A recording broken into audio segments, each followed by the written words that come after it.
Yeah, I'm not gonna lie. I definitely like snoozed through school and I would go to like the library to go study with friends and I would be producing music instead. Like that was kind of like how the flow of work was. Um, but I always saw like whatever I was doing as a means to like go back home and make music. I didn't really care what job I was doing. I knew I was gonna go back home and make music anyways. That was like what I had the most fun doing. It just so happened that once I got a job as a nurse, I worked in the med center in Houston. Um, it just really put me at odds with it because I would work 3 days and nurses work 12-hour shifts. So I would have 3 days and I asked for them in a row to just get the pain over with. Sunday, Monday, Tuesday, every week, Sunday, Monday, Tuesday. And then the rest of the 4 days, I would just hole up in my room and just make music in my parents' house. And it was just the craziest ride. And I didn't realize it at first, but it definitely had a toll on me in terms of like, um, I started to build like this resentment towards my job. Like it just felt like I wasn't happy. And I thought like, I feel like everyone kind of goes through their job, their daily work, and they're kind of just like cruising. But it wasn't like that for me. It just slowly every day, I just got less and less pleasant to be around until it came to a head. And I couldn't explain why. Like I had no idea what was going on underneath. And it was probably because I was taking flights to New York to go have meetings on my off days and then come back to Houston to go work a job that I hated. So yeah. Wow. So then your stuff on YouTube, like within the past year, your stuff is hitting millions of views, Yeah, it's ridiculous. It's crazy. It's like a dream come true, honestly. and your fans are going hard. Like they are just Right. you. Right. Yeah. I mean, I love them as much as, hopefully more than they love me. I mean, it's their support means everything to me, honestly. So we just played your new song "Beside You" for our Oh, that's so crazy. Holy sh live. I'm working from home, so you couldn't hear it. No, Um, it's totally cool. we're gonna play more. So let's talk about that song. It's like a love song. Definitely. So the genre that I feel like the sentiment that I usually gravitate towards as a songwriter definitely deals with like heartbreak or the vulnerability that you put yourself in when you get into a relationship. That bittersweetness is something that I love to write about. Um, but I wanted to write about something that was a little more playful, I guess, and less in the feels. It's produced by Madion, who is an EDM DJ, producer, amazing artist. And I had the pleasure of hopping on the track. Usually I produce everything by myself. This is one of the only tracks that I've ever been on that like I didn't have a full hand in.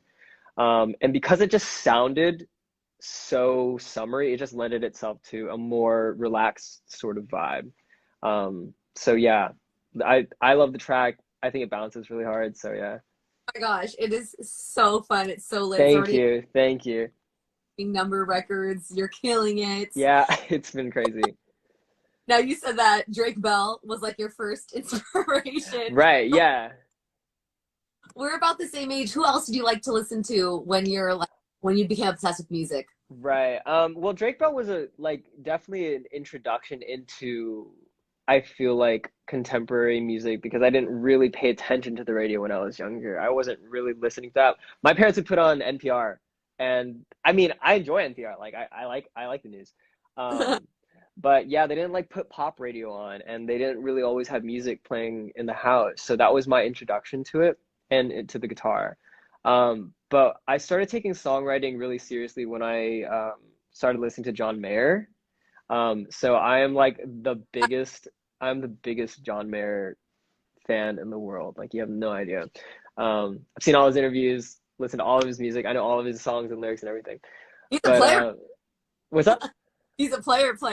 Oh yeah, I know. I guess I'm attracted to the same kind of artist, I guess. Um, but yeah, his way with melody and his ways with lyricism is it had a really strong impact on me. And I heard a song on Pandora. No, I'm sorry. I heard it a girl in my English class sophomore year of high school. She like put daughters in her project, and I was like, this song is great. So I ended up like trying to remember the lyrics in my head. I would type them in Google, and you type them in wrong, and it gives you like the closest like result.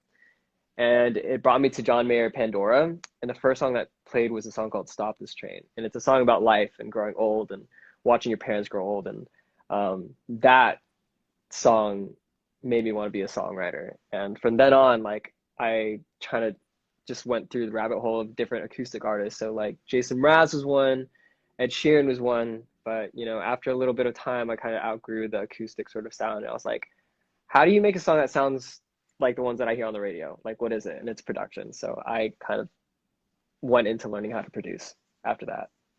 Cool. Now you touched a little bit on how your parents didn't really play music around the house. It Right. wasn't done.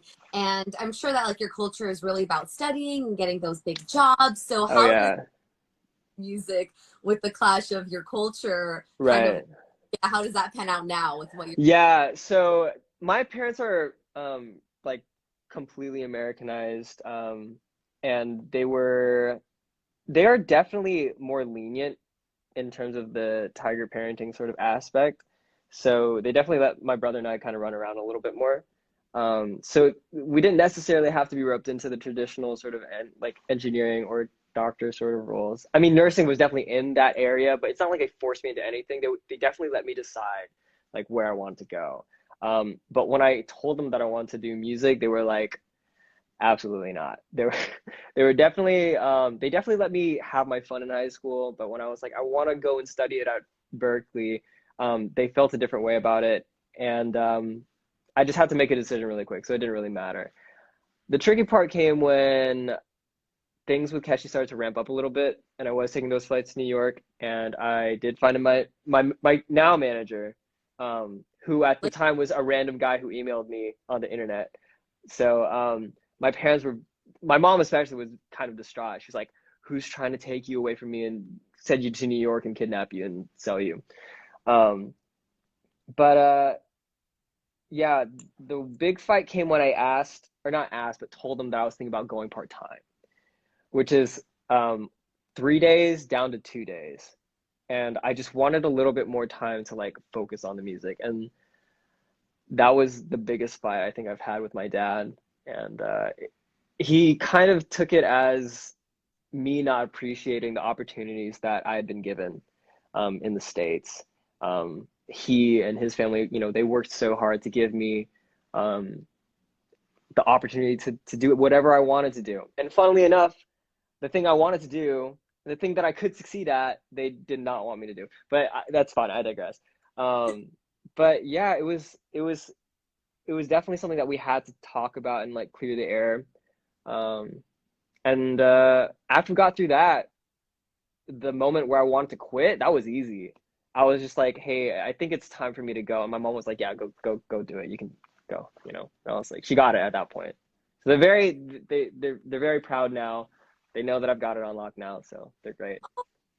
and you did also mention that you got the guitar from your grandpa. Did he play music as well? Yeah, I mean, my grandpa plays. He's not like super hard into like piano or guitar, but he definitely like dabbles in both of them.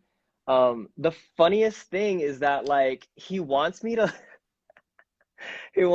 go back and work like as a nurse. He tells me that all the time. And like I totally understand the sentiment, you know. But I just think it's ironic that like the person who introduced me to this world wants me to like, you know, get my life together and like take things Oh, seriously. oh I know, technically a little bit, yeah. man. Oh, but I mean that's still cool. I mean, I'm sure he's still supportive even though he wants you He to go is. money. He is. Right. Um, what are you working on now? I'm sure you're working on new music, maybe a mini album. Right. What are your plans? Right. So right now I'm working on my first album, and so I have made a bunch of smaller EPs like over the course of Keshi to just kind of introduce myself as an artist and give people taste of what I'm capable of making. Each time, kind of leaning a different way. But I think that I've discovered where my strengths are after those first three records. And now I want to kind of put them on full blast with an album. So I've been working on that for the past, like since the beginning of this year. And I've been making trips out to LA to go work with a producer that I am in love with. His name is Ely Risk. And I'm notoriously bad at working with other people, like playing with others, just because like I don't know, I'm so self-contained, I guess, that it's been hard for me to get out of that shell. So every time they've sent me to LA, I've kind of been like, oh, I want to go back home to my studio in Houston, maybe I don't want to spend too much time there. But you know what? The strange thing is, I've finally warmed up to the idea of moving out there. So I think that I will be finding a place there soon.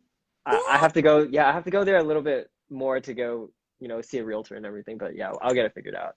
Wow, big Yeah, move. big moves. Finally making the move out here. Crazy.